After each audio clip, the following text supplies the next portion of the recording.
Yes, so Silas Adeolu Samuel is a dedicated geologist who began his career journey at the University of Jos in Nigeria, where he earned a Bachelor of BSc in Geology and Mining in 2016.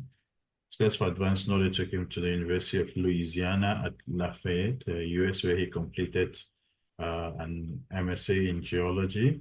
Now he's in his fourth year of doctoral studies at Oklahoma State University. Then Silas has cultivated broad skill set through hands-on internship in the energy sector. He has participated in Extreme Belt Program organized by the U.S. Department of Energy, the AAPG, and Society of Exploration Geophysicists, SCG, which have generally shaped his professional goal, and his research focuses on applying innovative geoscientific methods, enhancing his expertise also in subsurface exploration. So Salas will speak more on what Timmy has said, generally understanding grants, funding sources, etc., etc. Silas, go ahead. Hi, thank you, Josh. Thank you for the opportunity to share my experience. So I think most of what I'll be doing is just telling my story. I didn't come with slides or by sharing my own experience, how I got to the US. That might actually help most of the listeners to understand like the various opportunities for funding. So I think in 2018 I was in Nigeria. I was trying to go into the US and I sent out a lot of cold emails and I reached out to a lot of professors trying to get funding. But at the end of the day, I got a graduate teaching assistantship, and this funding source was just tuition waiver only. So a lot of times we have different kinds of funding sources here in the US, and that was one of them. So we could have a graduate assistantship, we could have a graduate teaching assistantship, we could have a graduate research assistantship, and then you could have a graduate assistantship. So some of these could be fully funded, these some of them could be partial, but especially coming from a country like Nigeria, you would want mostly the scholarships that are fully funded. So for the graduate teaching assistantship, that was the first one which I got, which wasn't fully funded. Was I got it so it essentially covered my tuition, but it did not cover the expense of like providing monthly stipends to me in terms of like payment. So the whole idea of a graduate teaching assistantship is you have a role that might be offered by the department, and what you'll be involved in doing will be teaching for about 20 hours every week. So you might be teaching a lab or you might be teaching a class, and you'll be engaged in like grading those students. And then at the end of like say, every semester, your tuition gets covered. And if it's fully funded every month, you get a payment, which is enough for like your rent, your cost of living generally. So when I came to the US, I had only a tuition waiver, so I had to show some evidence to the visa officer in terms of okay, these are the funds I need to like, these are deficits I had, and this is what I needed to cover. So when I got to the US, I was a teaching assistant, and I had funding, or it covered my tuition. So the next thing I had to do was I was trying to find other sources of funding. So I spoke to the professors in the department, hoping to get a research assistantship. So what that entails is a professor is sponsoring your research. So in essence, you're part of his research lab and you're carrying out research, and the research you're doing has already been funded by maybe a third party organization, which the professor actually got a grant for. So what those professors do is they could fully fund you. All you would have to do would be to work in the lab, carrying out the research which they've given you to carry out. So I was trying to do that while I was in school, and I wasn't able to get people who had like a lot of funding. I think the school I went to at that time was an R2, so they did not have a lot of funding. So I went on to look for a third funding opportunity. So this is called the graduate assistantship.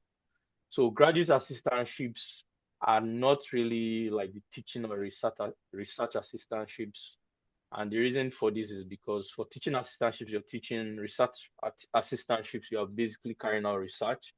But for the graduate assistantships, you're essentially carrying out maybe work that has to do with admin processes. So you could be working in the library, helping out because there are certain centers in the universities here in the US that would provide or will require the needs of graduate assistants. So it could be the library, it could be the writing center where maybe students need help with writing, maybe articles or improving their writing skills. Or it could also be maybe in a tutoring center where maybe students that are undergrads are trying to get maybe more knowledge about the sciences. So they need people to tutor them. So most of these organizations, it's easier for you to get a graduate assistantship from them while you're here in the US. But I've heard of cases of people who actually got it while in Nigeria. So beyond just reaching out to the professors or the department for teaching assistantships or research assistantships, you should also, if you once you have maybe access to their website, most times once you have admission, before you even hear about the funding, they give you access to the school website, your portal, and then you have access to the career portal. So a lot of times in the career portal, you have the opportunity to see available opportunities. So a lot of times, even if you don't have full funding at the time of applying and getting admission, it does not stop the fact that you can still get full funding. So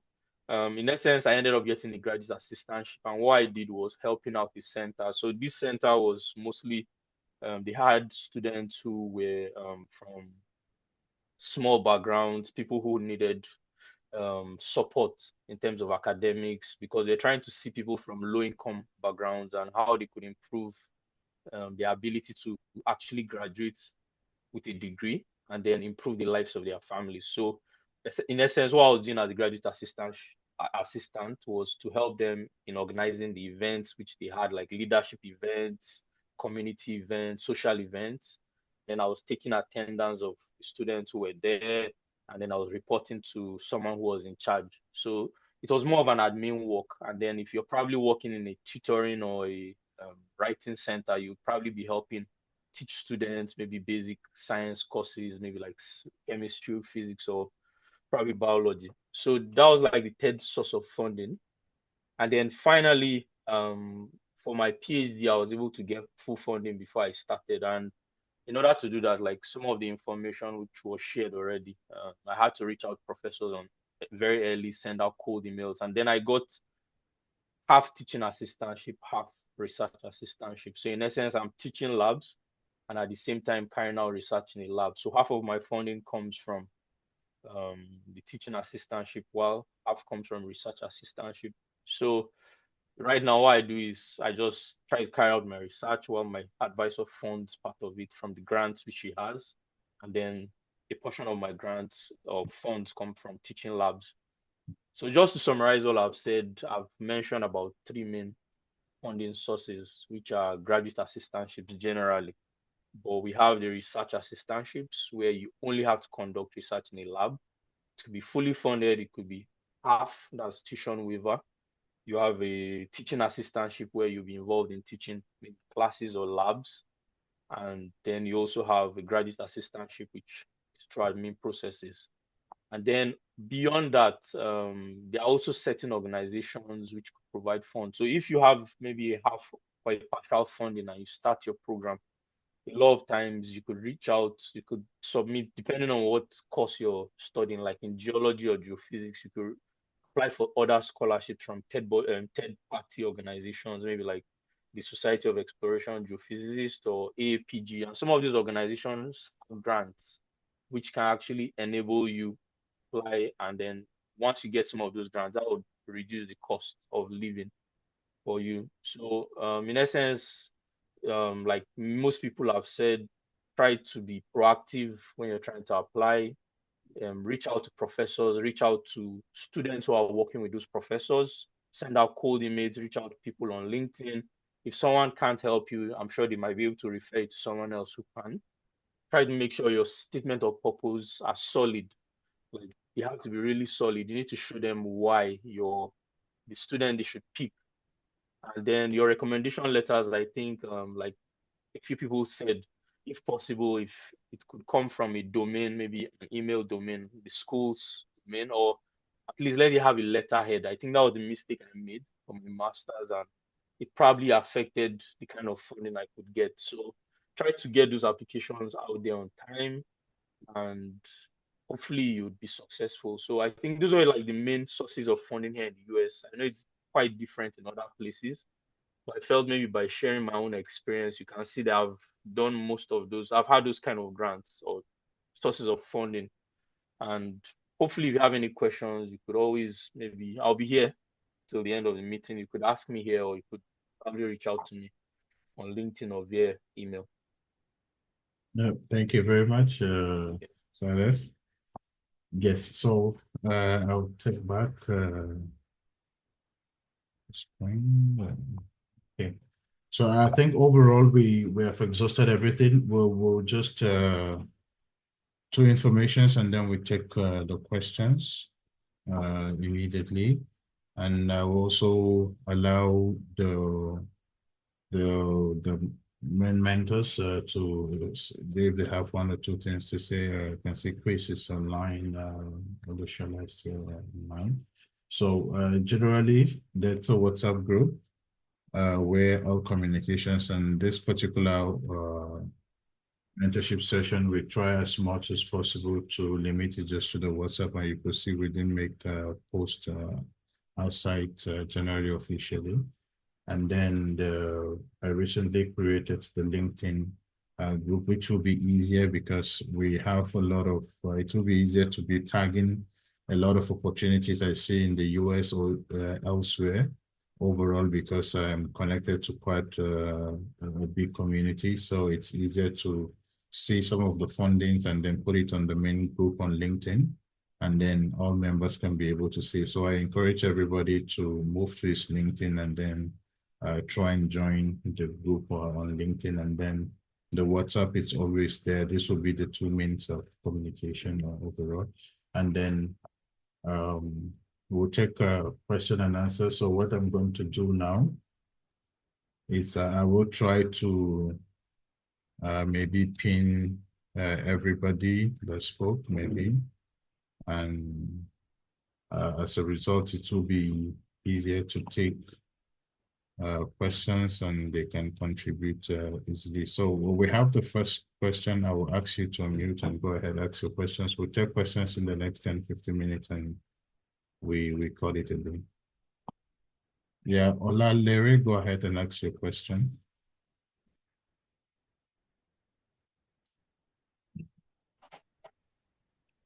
Yes, good evening and thank you for the great job. We really appreciate. Please talking about, can we have samples of what the email should contain to make a good cold email? Thank you. So you're asking about the samples of typical cold emails, is that correct? Yes, that is it. Yes, thank you. Okay. And I think Chizzy mentioned she will provide us with some resources.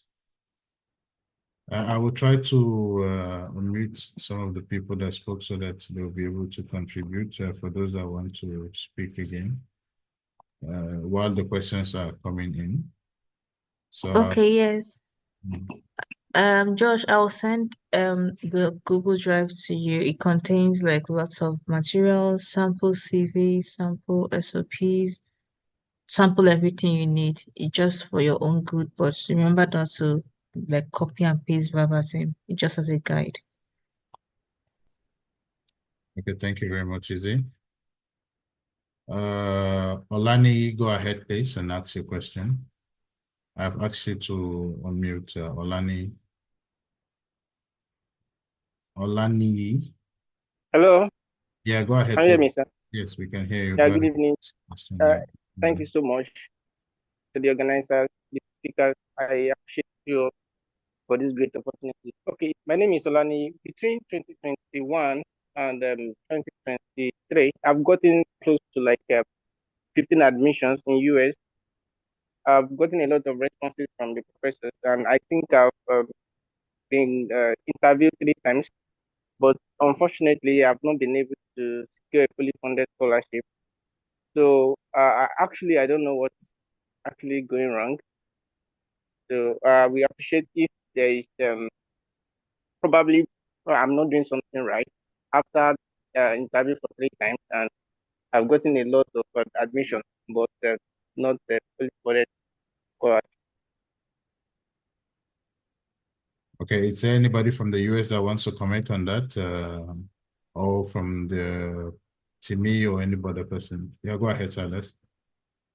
Yeah, so yeah, I know it's very challenging, especially when you've tried numerous times and you haven't gotten it. I feel there might be a lot of factors. Can't really tell which of them, but maybe you could maybe speak with more mentors, maybe here. You might be able to look at your applications, probably see what's um, probably what the issue might be. But I think one of the advice I think one of the people who spoke today said was you wanna share your schools into like very ambitious, moderate, and safe. So it's possible that you're a very competitive candidate, but if you're applying to a school where they have like a lot of competitive people, then your chances of getting admitted and fully funded might be less. You get so I would probably say maybe you link up with someone here. I know one of the mentors said it was the last time which he tried when he got advice from someone else. That was when he actually did well. So maybe you need someone to like review maybe the SOP or possibly maybe when before you prepare for your interviews, you might need to have mock interviews with someone just so that they can tell you where you are probably doing really well and places you could improve in terms of your answers. I hope that helps. Okay, I think that's exhaustive. Obini Nnamdi, please go ahead and ask your question. Obini? In everyone. Hi, good evening, Obini. My name is Mr. Obini Namdi. My thoughts, or rather,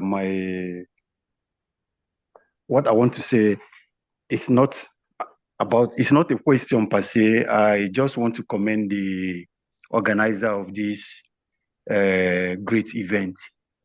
So much in love with it. I just have to pour out my mind. Even though I've been looking out for something like this, I wanted to miss this event, but thanks to God that I couldn't miss it.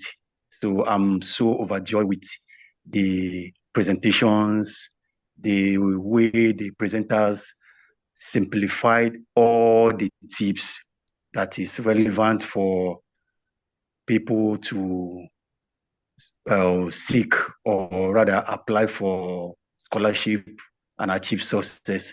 So I'm very much grateful. Thank you for this. And I want to suggest if it will be possible for you, the organizer, Mr. Joshua, to make this a monthly event, it will be much more appreciated. Thank you. And God bless you.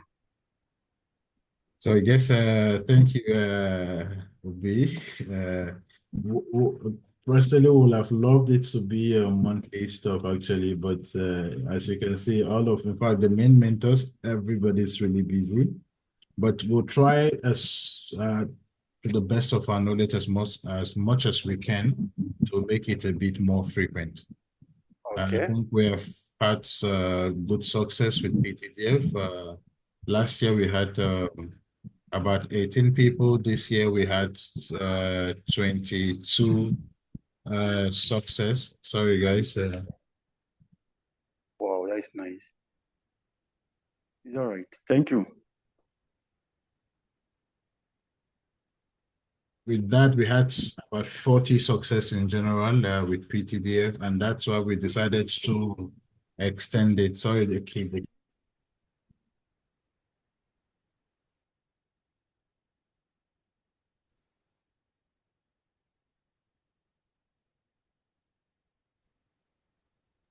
So overall, that's why we decided to extend it to other funding in order to look at the global scale now, not just we limiting just to PTDF, but we want to take you through the journey even to get other funding, which are even more than PTDF because PTDF is kind of more localized. So thank you for the suggestion, Obi. So there's somebody with Thank you. laptop Dell. I'm not sure of the name, but go ahead and ask your question. Dell, we have somebody. I've asked you to unmute who has the laptop Dell asking the question.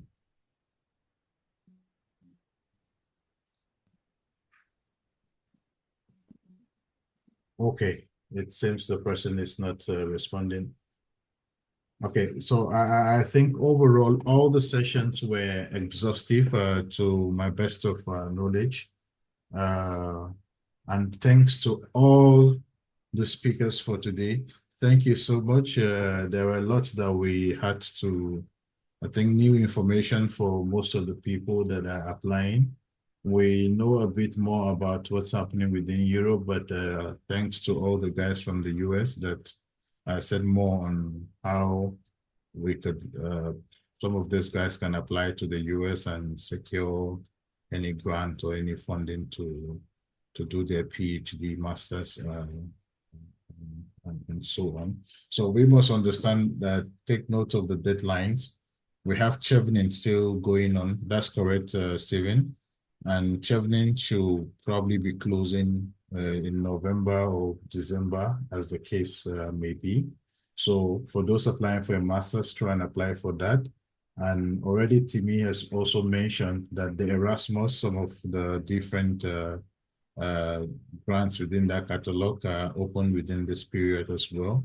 You should try and do that. And for the US, I think this is the application period. The guys from the US, is that correct?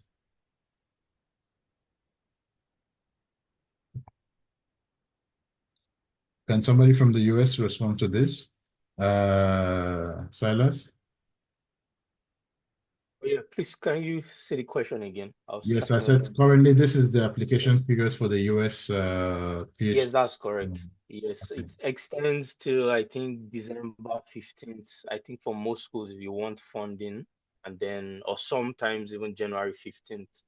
So you want to make sure your applications are submitted at least by the end of the year or early next year. But Okay. each school has a different deadline. Okay, but overall, most application extends to December. Yes, December. Okay. For fall, yeah. That's Okay. fall of next year. Yeah. Okay. So if you're interested in moving to the US, the application periods are open, and then you can send in your SOPs and so on, not just only to us, the main mentors. We have other speakers that will be probably available to maybe read your SOP or your research that you want to do and give you some very positive feedbacks and critique that you can be able to use those points and make your work more solid and so on. I think they will be available to do that. And then try as much as possible to connect to almost everybody on LinkedIn. I appreciate the LinkedIn beyond any other social media out there, because the LinkedIn is more professional, and I agree to I can't remember who mentioned that immediately once somebody is trying to check on you, the first thing I do is I just go to LinkedIn. If you're not on LinkedIn, I don't want to start looking for your information elsewhere and be doing as if I'm doing a research work. I need to go fast and check, okay, what's this guy doing? And so on. And it's important that you build that sort of public profile that people can access easily. Yes. So I think that is it. We have to call it a day because we have way gone ahead of our time, and we will be uploading the videos later today, tomorrow, at most this weekend, for each of the speakers on my YouTube page. And you can always make reference to that, listen to them over and over, and see what you can get from that, and connect with everybody on the social media, LinkedIn, and then you can join the WhatsApp group as well. So thank you, everyone, and thank you for your time. And we'll still request that some days you'll still see my email saying, hey, we need you to speak again, and I hope you'll be able to respond to us as well. So thank you so much, and thank you for your time. Do have a great weekend. Bye, everyone. Bye.